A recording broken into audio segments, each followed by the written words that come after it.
It's really a pretty startling number when you hear the survey results that 75% of the projects fail. Fail in the sense of they don't deliver the scope, they're late, and they're over budget. What causes this? Well, I think there are three ideas that are relevant in almost every organization.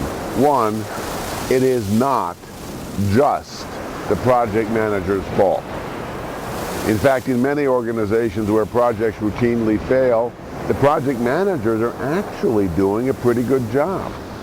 The problem is that no one is exercising strategic control over individual projects, much less all the projects.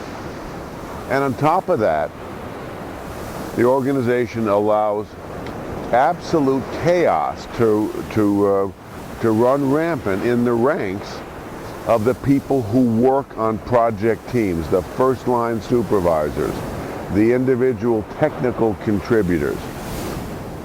That's the staffing of projects, and chaos reigns in their rank because no one is deciding what's most important to do first, and no one is managing their workloads. Let's talk about the common practice and how we get to this situation. Okay, we talked about three situations that exist in a lot of organizations. And the first is about the project managers. And certainly some of the blame falls on them, particularly if they're not applying a best practices methodology. Now, in fairness, there probably is no project office or any other source of support for the project managers doing it the right way.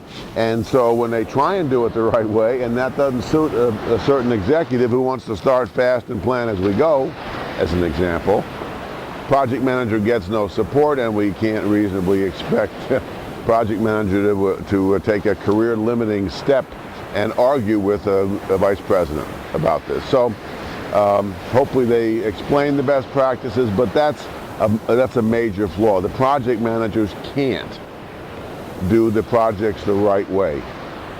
The second problem is no one is doing strategic control of projects. That's part of the project manager doing their job, and partly the sponsor knowing their role. And their role is not managing the details on the project. It's not a tactical role. The executive should spend 90% of their time at the front end before work starts on the project, exercising strategic control, making clear the constraints, setting clear, measured business outcomes in terms of defining success, and then allow the project manager to manage the tactics within that strategic envelope. That doesn't happen. So the executives are involved in the tactics, the project manager is trying to manage the tactics, and we get nowhere on the project. I also mentioned there was chaos in the ranks, and that's because the organization is engaged in this fantasy that they can do as many projects as they want to do. And so they keep starting more and more projects, adding to the workload.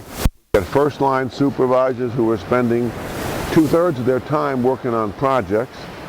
We have professional staff that's way over-allocated, where 60 and 70-hour works are not unusual, and they're still not getting it all done. And on top of that, on top of the workload that is beyond feasible in too many organizations, we have no priorities set. People don't know what the project is the most important to work on first. And so as a result, the project managers battle for resources. Functional managers pull their people off projects, and that is another battle that goes on.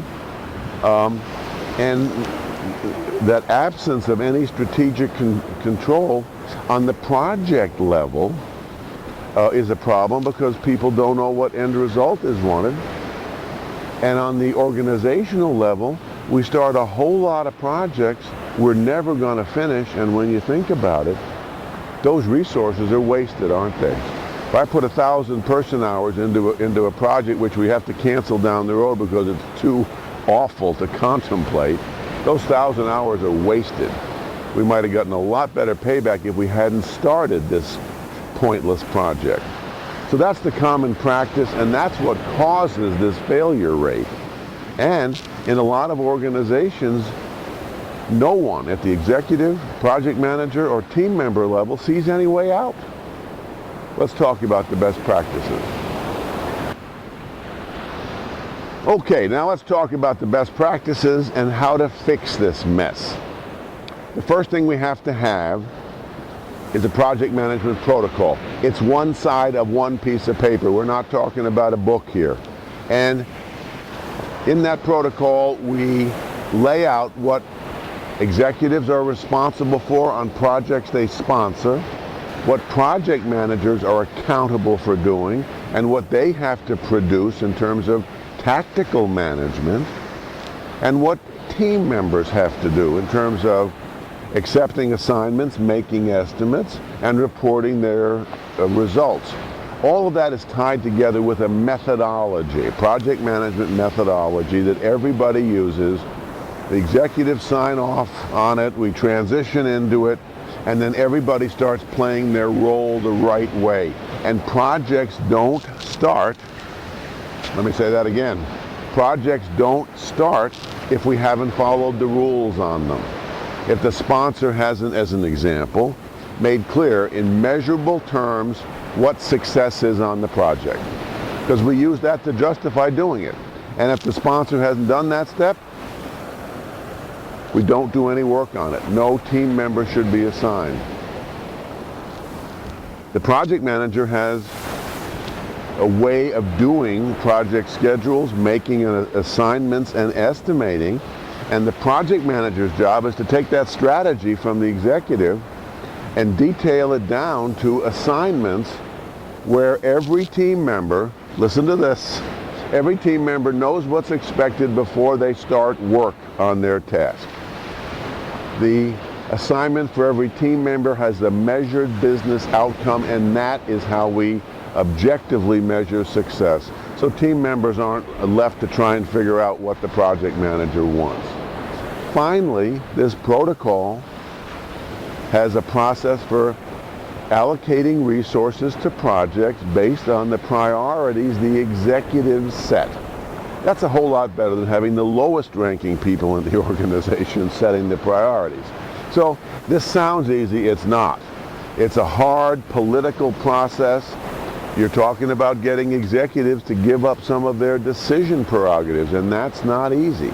But worthwhile, because this is how we translate a 70% failure rate into a situation where 80% of the projects are successful.